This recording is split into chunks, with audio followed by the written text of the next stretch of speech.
Thanks, Elisa. Okay, thank you so much, everybody, for joining us. So tonight's learning program is focusing on the upcoming holiday of Shavuos, which is next week. And our speaker tonight is Rabbi Simcha Barnett, who's the educational director at Project Inspire. And he also puts together all the modules for all these deep dive programs. So I'm very excited to have him here speaking for us tonight. And Rabbi Barnett, I'm going to go ahead and pass it over to you. Thank you, Danielle. Thank you, Elisa, and everybody putting this wonderful program together. It gives me a lot of nachas to finally actually get on and to be with you, and I hope you enjoy it. So the holiday of Shavuos is a real enigma. I mean, you'll see as we get into the source sheet, and it harkens me back to when I was a young boy, actually, and I grew up on Long Island, and I wasn't in an observant family, and I did go to Hebrew school, but my knowledge of different holidays and occasions was somewhat of a patchwork, which many of you might relate to. And when I got into Hebrew school, I did go to Reform, Hebrew school, until Bar Mitzvah. I kind of got a little more of the skeleton on the body, of Judaism a little bit. And it kind of went along with the school year, went along with the calendar of Hebrew school. And, I remember right away, we learned about the apple and the honey and Rosh Hashanah with the shofar. That was a, kind of an interesting thing. In those days, my parents, we went to a little bit of the holiday services. That didn't last too long, but it was a nice start to the year. And then Hanukkah was something that everybody sort of celebrated. In my house, we did it with electric lights. I didn't really like the electric light so much. It was too kitschy. I would have liked the candles. My mom had these curtains. She didn't want to burn the house down, so we didn't do the actual candles. And Purim was really we didn't really know much about that that holiday. Passover, was a good holiday. That was as they say in the vernacular today, it was a good chill. We went over to some of our relatives. I had some very nice formative Jewish experiences on Passover. And obviously, like many of you, I learned a lot about Passover and really the giving of the Torah with the movie, The Ten Commandments. I mean, that was sort of my go-to and the generation's go-to about what the events were all about. It gave me a bit of a context. So like Passover, a lot of good stuff, Seder, Matzah. They sort of stooped in, Shavuos over there. I didn't know it was Shavuos at the time when we got the Torah at Mount Sinai during the movie. But fast forward a bunch of years later, when I went to yeshiva, I heard Eshet Torah in the old city of Jerusalem. I heard there was this holiday coming up, really important holiday called Shavuos.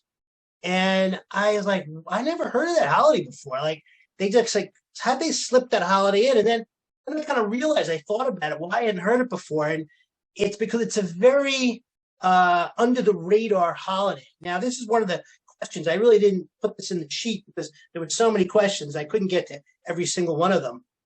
But it's probably the most important holiday in the entire Torah because it's when we got the Torah. I mean, you would say if you have to pick the epicenter of Judaism, I think everybody would agree it was the giving of the Torah on Mount Sinai.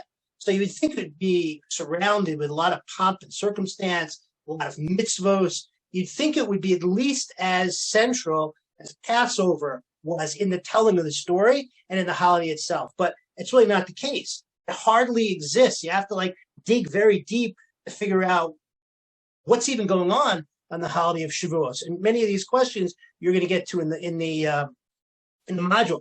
But I kind of realized that the biggest reason I had never heard of Shavuos before was because Hebrew school was over when Shavuos happened.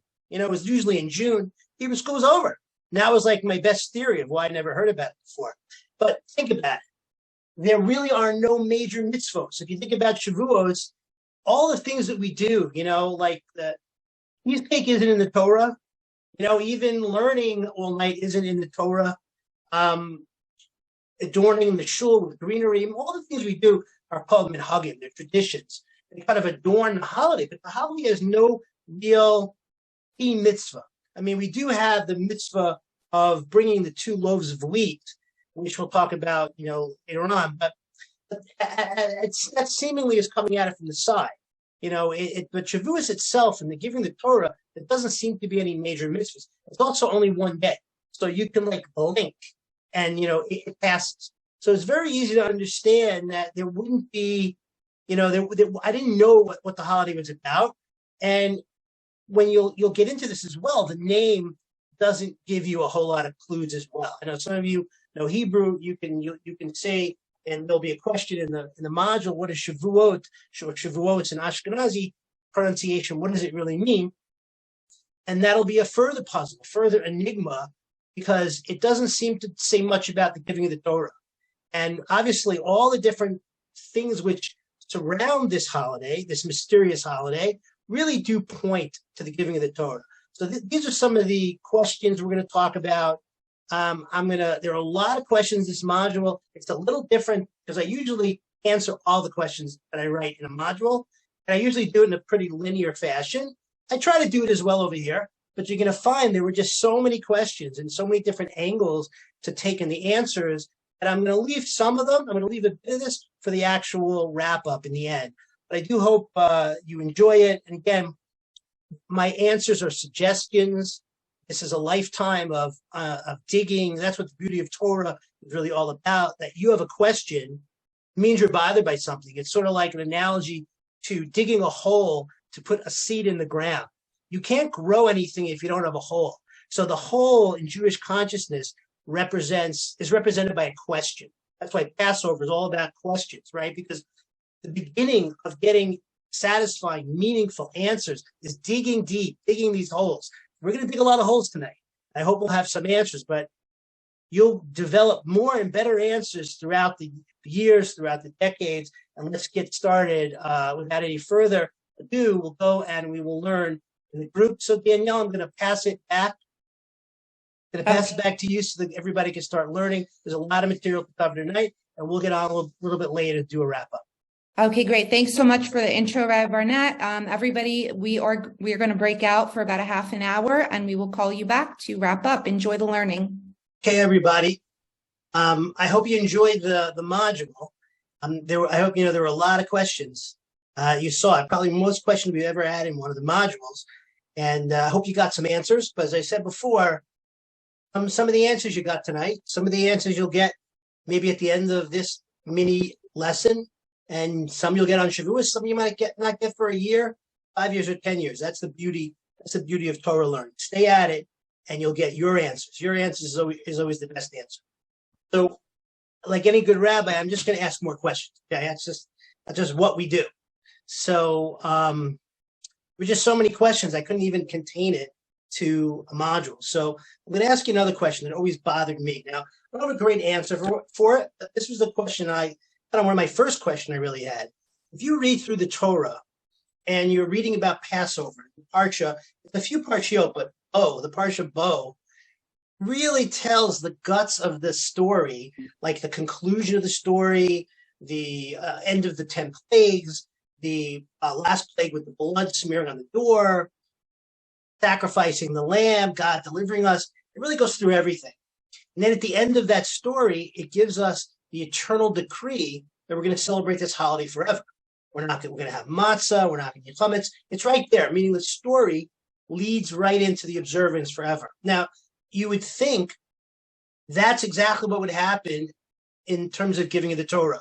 Parshas Yisro, which is a few parshiot later, when we actually get the Torah on Mount Sinai and we get the 10 Commandments, you would expect this incredible narrative, moving narrative, with all these different themes, and that culminating in the commandment to keep this holiday. And probably you'd expect a name like Zman Matan Torahseinu. That's what the rabbis call it, the time of the giving of the Torah. You would think it would have had something with Torah in the name. Now, I didn't give it away to you before, but it's this name Shavuos. Now, Shavuot, it means weeks, as we saw in the module, and it begs explanation. Like, you have to ask yourself, like, why in the world would this holiday be called that? So the first question is, what's it doing not in the parsha in which it should have been recorded? And then I think secondly, right? So when is it in the Torah mentioned for the first time? I didn't give you the first mentioning of the holiday. I gave you Vayikra, which was the count of the Omer, and later, all the way later to the fifth book, Deuteronomy, Devarim, we talked about it again. But where it's mentioned the first time is actually in the context of another mitzvah. You might know that there's a mitzvah in the Torah it's called the Shlosh Regalim, right? It says in the Torah, in Parshas Mishpatim, this is the Parsha after the giving of the Torah, right? Directly later. It says, Shlosh Regalim Tehoguli B'Shana. 3 festivals you shall celebrate for me during the year. And then it mentions the festivals. The first one is Hag HaMatzos, right? That's the festival of Passover. And that's exactly what you would expect. Now, the next festival, as we know it, is going to be Shavuot. But that's not what the portion says here. It calls it Hag HaKatzir B'Korei Masecha.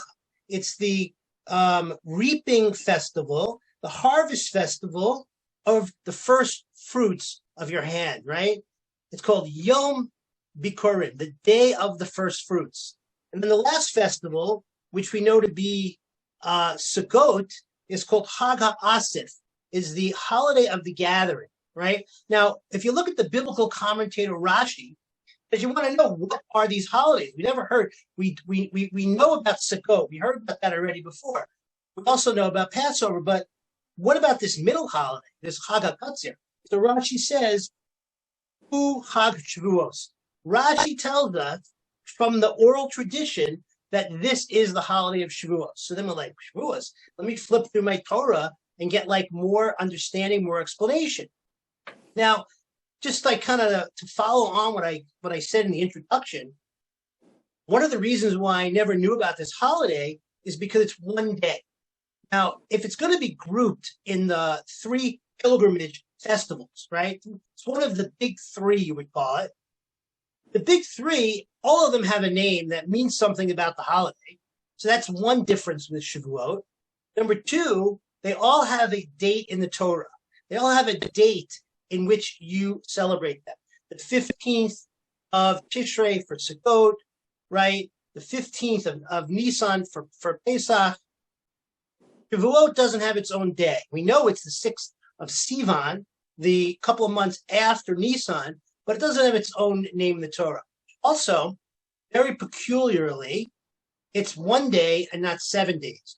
All the festivals are 7 days. Like, this is supposed to be a revival. We go to Jerusalem, we eat and drink and be merry. Like, why one day? You know, how's that going to really satisfy anything? So the Ramban, Nachmanides, from the 1100s. So he notices that Passover and Shavuos are connected. We brought that out of the module, I think, very nicely. Passover and Shavuot are connected by this mitzvah of counting the Omer. So the Nachmanides wants to say that just like there's a 7-day festival of Sukkot, and there's another holiday after Sukkot, you probably remember. What's the name? What's that other holiday? Shmini Atzeret.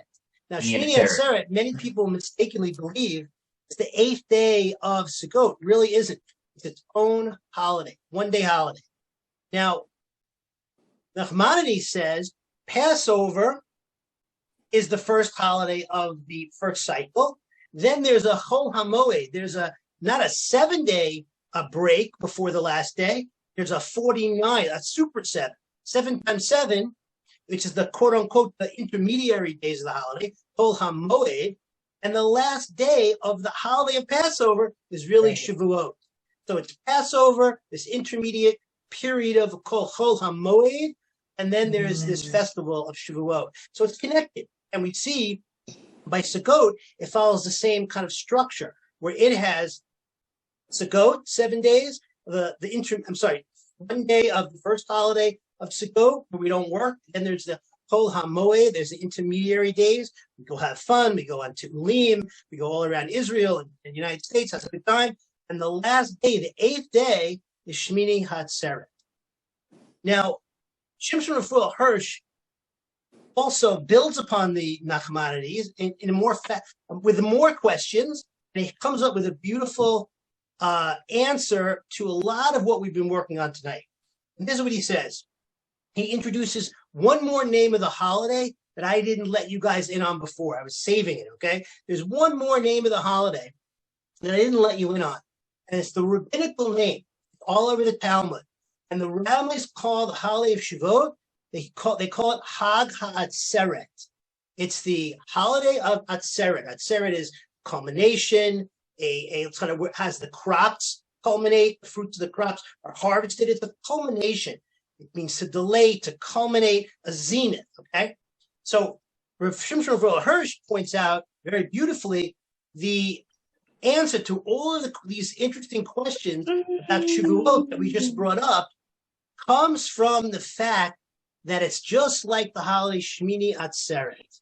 So if you go back to what I said before, there's Sukkot, the intermediary days, and then there's the holiday of Shmini Atzeret, okay? Now, Shmini Atzeret is very interesting. It has no mitzvos of the day. Just like Shavuot, there's no mitzvah like matzah, like Arba Minim, the shaking lulav and esrog. There is no shofar.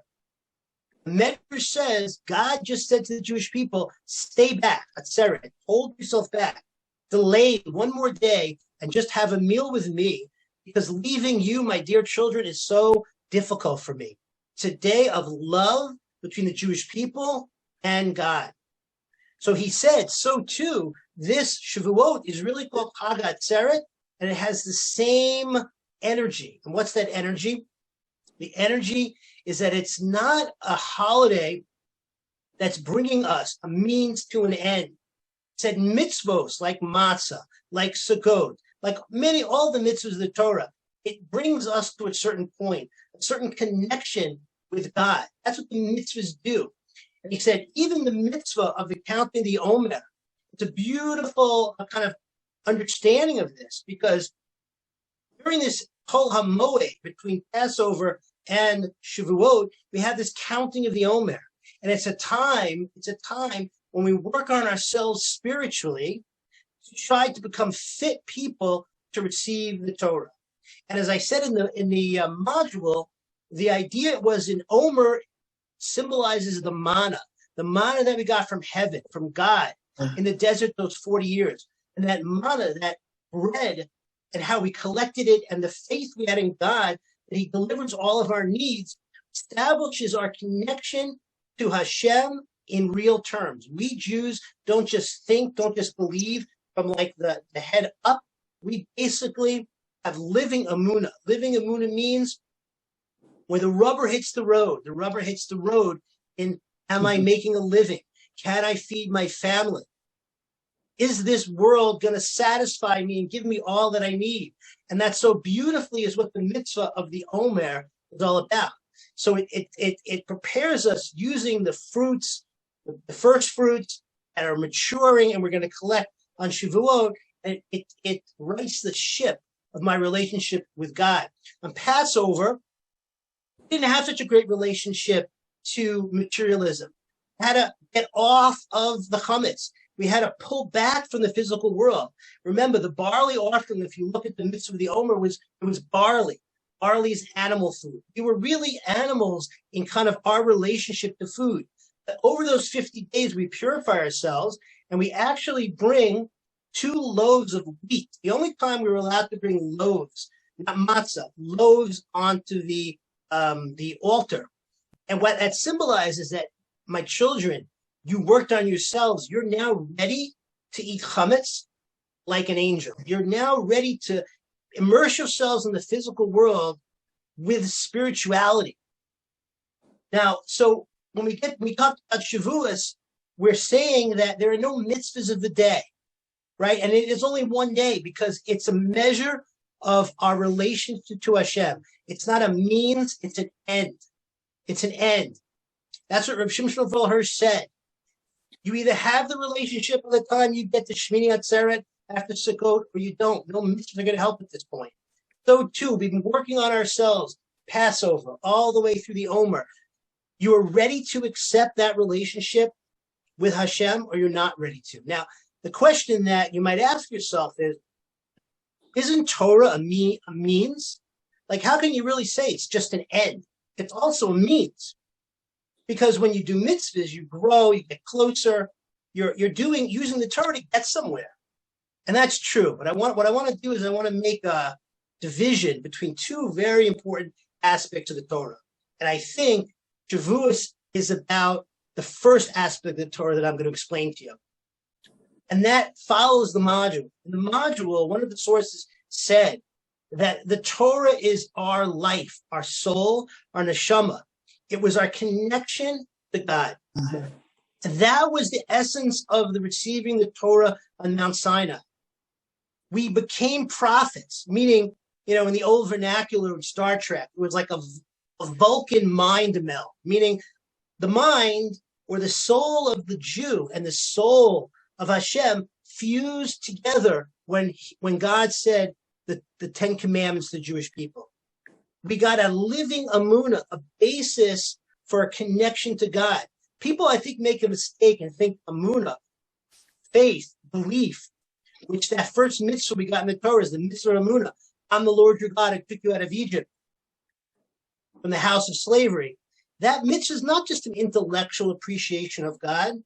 I call that mitzvah living emunah, meaning it's the emunah that you have in God, the belief and the faith that we have in God, the Jewish people, is in real time, my connection to Hashem, to God, in any moment of my life, in real time. It's not an intellectual thing.